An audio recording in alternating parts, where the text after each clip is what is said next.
story, right? The Oedipal mother is the mother who devours her child by overprotecting him or her, so that instead of being strengthened by an encounter with the terrible world, they're weakened by too much protection, and then when they're let out into the world, they cannot live. And that's the story of Sleeping Beauty, and that's what the king and queen do. And they apologize to Maleficent when she first shows up and say, well, you know, they have a bunch of half-witted excuses why they don't invite her. We forgot. It's like, I don't think so. You know, you don't forget something like that. And she kind of makes that point. It's right, the whole horror of life. You don't forget about that when you have a child, that's for sure. You might wish that it would stay at bay, but you do not forget about it. The question is, do you invite it to the party? And the answer is, it bloody well depends how unconscious you want your child to be. And if you want your child to be unconscious, well, then you have the added advantage that maybe they won't leave home, and so you can take advantage of them for the rest of your sad life instead of going off to find something to do for yourself. Well, and then of course you can take revenge on them if they do have any what would you call impetus towards courage that you sacrificed yourself 30 years ago and want to stamp out as soon as you see it develop in your child. That's another thing that would be quite pleasant. And so that's what happens in Sleeping Beauty. Yeah, well, none of this is pleasant, and nothing that happens in that story is pleasant. So Sleeping Beauty, she's naive as hell. They put her out in the forest and have her raised by these three like goody two-shoes fairies that are also completely devoid of any real potency and power, right? There's nothing maleficent about them. And then the first idiot prince that wanders by, she falls in love with so badly that she has post-traumatic stress disorder when he rides off on his horse, right? That's what happens. And then she goes into the castle and she's all freaked out because she met the love of her life for like 5 minutes, for God's sake. And you know, that's when the spinning wheel, that's the wheel of fate, pops up and she pricks her finger, right? They try to get rid of all the spinning wheels. They try to get rid of all the wheels of fate with their pointed end, but she finds it, pricks her finger and falls down unconscious. Well, she wants to be unconscious, and no bloody wonder. She was protected her whole life. She's so damn naive that her first love affair just about kills her. She wants to go to sleep and never wake up. And so that's exactly what happens. And then she has to wait for the prince to come and rescue her. Well, you think, how sexist can you get, that story? Well, seriously, because that's the way that would be read in the modern world. It's like she doesn't need a prince to rescue her. That's why Disney made Frozen that absolutely appalling piece of rubbish.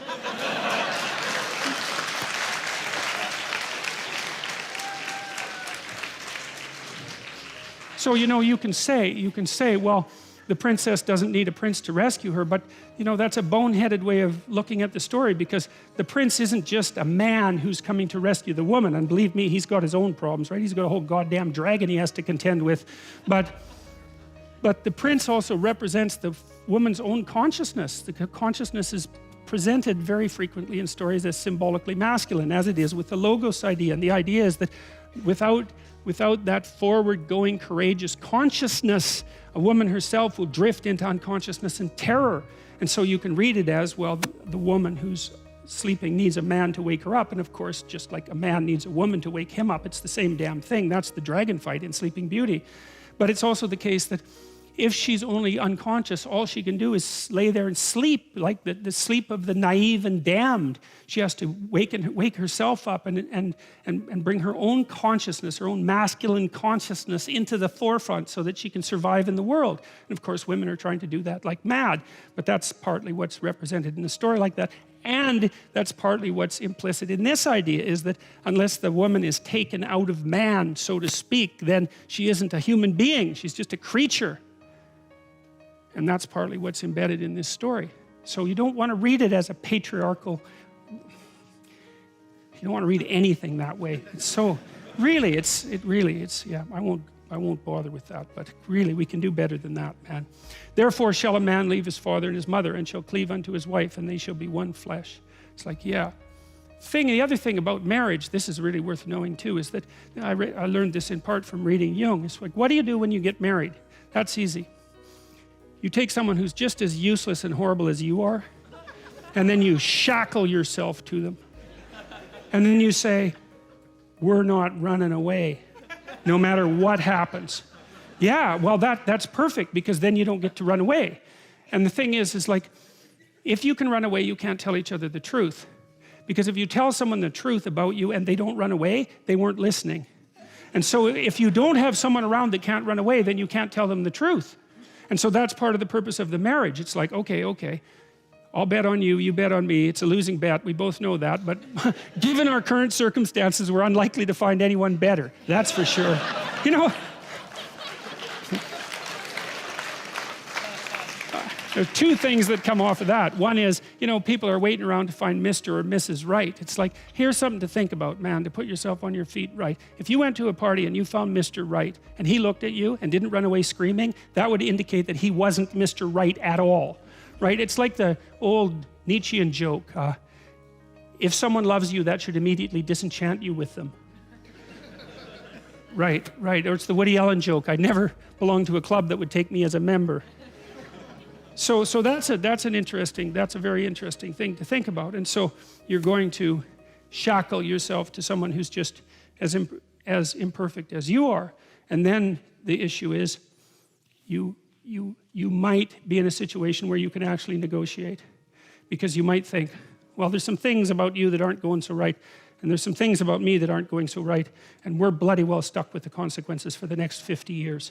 So we can either straighten this out, or we can suffer through it for the next 5 decades. And you know, people are of the sort that without that degree of seriousness, those problems will not be solved. You'll leave things unnamed because there's always an out. It's like, and it's the same thing when you're living together with someone. You know that people who live together before they're married are more likely to get divorced, not less likely. And the reason for that is, what exactly are you saying to one another when you live with each other? Just think about it. Well, for now, you're better than anything else I can trick. But I'd like to reserve the right to trade you in.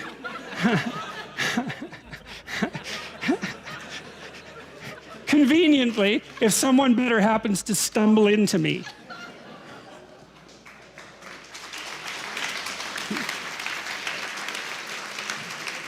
Well, how could someone not be insulted to their core by an offer like that? Now, they're willing to play along with it because they're going to do the same thing with you. Now, well, that's exactly it. It's like, yeah, I know you're not going to commit to me, so that means you don't value me or our relationship above everything else. But as long as I get to escape if I need to, then I'm willing to put up with that. It's like, that's a hell of a thing. I mean, you might think, how stupid is it to shackle yourself to someone? It's like, it's stupid, man. There's no doubt about that. But compared to the alternatives, it's pretty damn good. Because without that shackling, there are things you will never, ever learn, because you'll avoid them. You can always leave. And if you can leave, then you don't have to tell each other the truth. It's as simple as that, because you can just leave. And then you don't have anyone you can tell the truth to.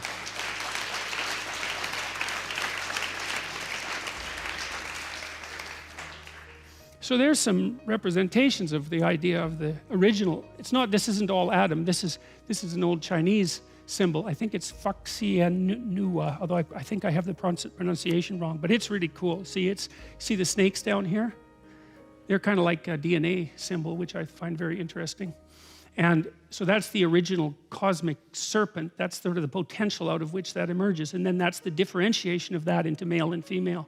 And so that's like the predatory unknown. That's one way of thinking about it. That's the most fundamental conception of mankind, is something like that, is the predatory unknown. And then the bifurcation of that into the two fundamental cognitive elements of human perception, masculine and female. And you see the same thing here. This is Chinese. This is Egyptian, also extraordinarily old. It's the great serpent that underlies everything, bifurcating itself into Isis, queen of the underworld, and Osiris, Pharaoh, king of order. You see the same thing in an old alchemical symbol. I love this one. It looks quite a lot like the little thing that Harry Potter chases around, eh? Yeah, and that's not accidental, by the way, because the seeker is the thing that chases this, and the seeker that chases this and catches it wins.